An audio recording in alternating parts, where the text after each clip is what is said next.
Hi friends! So if you've watched the other videos, you guys know that this week's theme is things that grow. I know that since I've been home, tulips have been growing in my yard since it's gotten warmer, but also with the warmer weather comes bugs and insects, which is what I'm going to be reading for you guys today. The first one we're going to start with is called super spiders. So we're going to learn a little bit more about these bugs. Okay, so what is a spider? Spiders are creepy, spiders are crawly, they are also very cool. Spiders have been around for a long time. They were even alive in the time of the dinosaurs.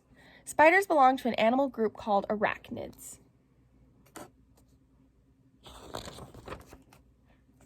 Spiders are not insects. How are they different? Their bodies have two parts. Insect bodies have three parts. So you can see there's two pictures right here. This one up here is of a spider and this one's of an ant, which is an insect. And the ant has three parts to its body and the spider only has two. Here's another difference. Insects have 6 legs, spiders have 8 legs. So you can see in this picture it shows all their legs. Okay, spider senses. Most spiders have 4 pairs of eyes. Add that up and you get 8 eyes. Even so, spiders don't see very well. Spiders don't have noses or ears. They smell through little holes in their legs. Spiders use tiny hairs on their legs to hear and taste too. Can you imagine using your legs to hear things? What else makes spiders special? They make silk. Silk is super strong. Many spiders use it to spin webs. A lot of spiders use their sticky webs to catch flies and moths. Sometimes they wrap the bugs in silk to snack on later. A spider can eat 2,000 bugs in a year. So many spiders. There are about 50,000 kinds of spiders in the world. Most spiders are small, but a few are very big. This one is the size of a dinner plate. The Goliath spider is so big it can eat a bird. That's a picture of the Goliath spider right there. Some spiders are bright colors. That allows them to crawl on flowers and to hide. Can you spot the crab spider on this yellow flower? Can you guys see it? It's right here. Do you see its legs? Right there. It's hiding. Some spiders take care of their babies. This mother wolf spider carries them on her back. So you guys can see there's a bunch of little baby spiders right there. Some spiders can jump very far. You might even find this kind in your own backyard. Take a look. Jumping spiders can jump 50 times the length of their bodies. So there's a jumping spider right there. Okay.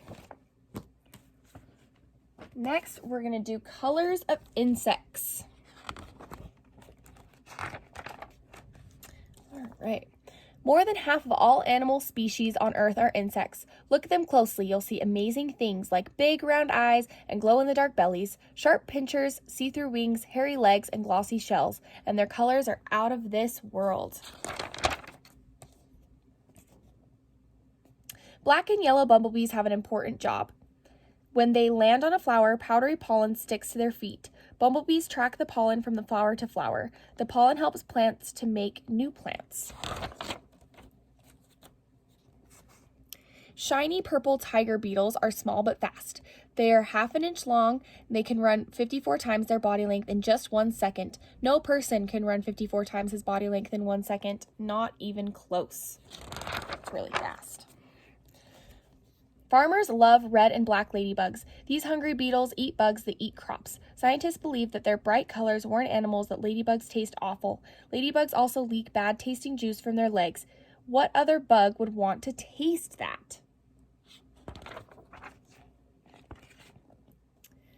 The brown water scorpion is a true bug, not a scorpion. To breathe while swimming, it sticks its long, skinny snorkel up to the surface and takes in air. Water scorpions spear small fish and animals with their sharp front legs.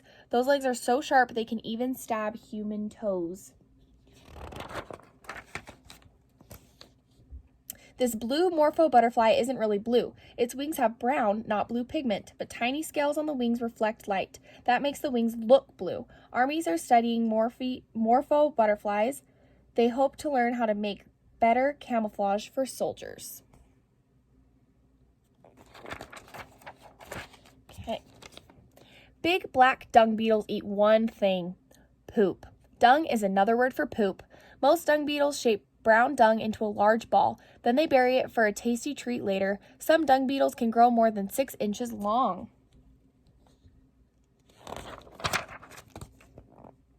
Guess which plant the lily beetle loves? That's right, lilies. This red-orange bug used to live only in Europe or in northern Africa. It came to Northern America in the 1940s.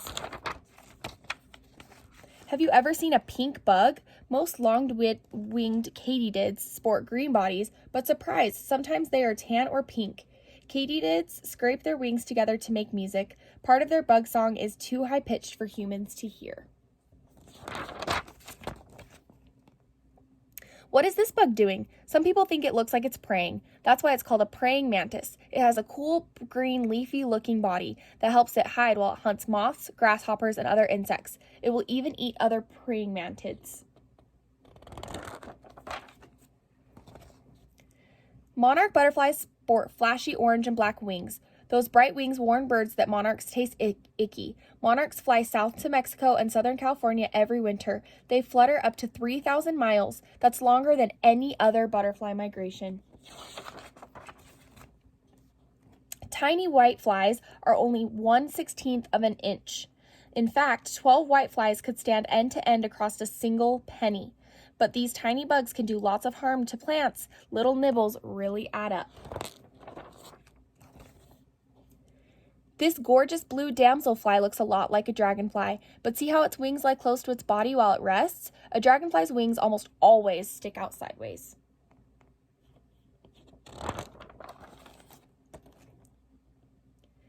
This big, beautiful elephant hawk moth is tan and pink. Its wingspan is between 2.4 and 3 inches. That's not quite as big as an elephant, but it's pretty big. This moth drinks flower nectar at night. Okay. All right, this next one we're going to read is called Underfoot. All right. These are not fleshy fingers. They are the fleshy feelers of a very slimy animal, and they are looking right at you. Does that look familiar? It's a slug. Slugs are snail-like animals without shells. Their tiny eyes are on the ends of their feelers or tentacles. Slugs glide along on a layer of slime looking for good things to eat. They like strawberries and many other tasty plants. If you like strawberries, you should eat them before the slugs do. So you can see their eyes, their feelers right there. No wonder its face is dirty. This animal spends most of its time worming its way through the earth. It's an earthworm. Earthworms have no eyes, no nose, and no ears, but they have a mouth. They eat dead plants and animals in the garden. Their waste makes the soil very rich so more things can grow. They also loosen the soil so air can get in and water can drain away. Earthworms do very important jobs in the garden. Is it a star or is it a nose? Or is it a starry nose? It's a star-nosed mole. This mole does not use its nose to sniff for food. It uses its nose to feel for food. The 22 fleshy tentacles of the mole's nose help it to find juicy worms and yummy bugs. This is not the shining armor of a knight. It is the armor of a bug who wants its enemies to bug off. A sow bug has hard little plates that help protect it from predators. Sow bugs live in dark places. In the light, they quickly scurry away, looking for a dark place to hide. Legs, legs, and more legs. Some people think this creepy crawly has 100 legs. It's a centipede. The word centipede means 100 legs. Most centipedes have only 30 to 46 legs, not 100, but it's still a lot of legs. Watch out for the front legs. Those are called poison claws. You can probably guess why. The centipede uses its poison claws to kill its prey. You can find these shiny brown ridges on something that grows in forests and other damp places. You may have to get on your hands and knees to see them. They are gills of a mushroom. Gills make thousands of tiny spores. The spores grow into more mushrooms. Never eat a wild mushroom because some mushrooms are poisonous. It's small, it's black, and it's fantastic. This ant looks like it's attacking the other insect, but it's not. The other insect is a tree hopper. The tree hopper makes a sweet liquid that ants like to drink. We say the ant is milking the tree hopper. All right, you guys, I have one more book for you, and it's called Busy Buzzy Bees. And you know how my family has chickens? If you saw in the video last week, my dad also took care of bees for a while, and it was really crazy because we had lots of bumblebees flying around our backyard. We don't have them anymore. I would show you guys, but we got honey from them, which was really cool. Okay. When an office or a store or perhaps your classroom is very, very busy, people say it is a beehive of activity. Make sure you guys can see. So you can imagine how busy it is inside of a beehive, especially in the summer. A hive is like a city of honeybees. Each hive has one queen bee, several hundred drones, and as many as 50,000 worker bees. So you can see the queen bee is a lot bigger, and she also has that red spot on her back. The queen lives 3 or 4 years. She mates just once with the drones or male bees. After that, all she does is lay eggs, sometimes more than 1,000 a day. She doesn't even have to look for food. The workers feed her. Most worker bees live only about 6 weeks, but they certainly keep busy. For 2 or 3 weeks, they work inside the hive. Worker bees have different jobs. You can see the pictures of worker bees. Keeping the hive clean and guarding it, or feeding the queen and the newly hatched larvae. See right there.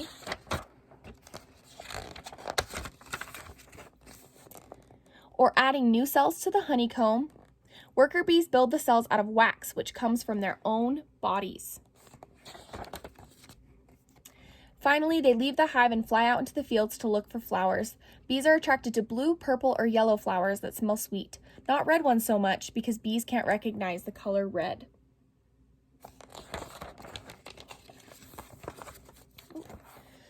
The workers suck nectar, a sugary liquid, from the flowers.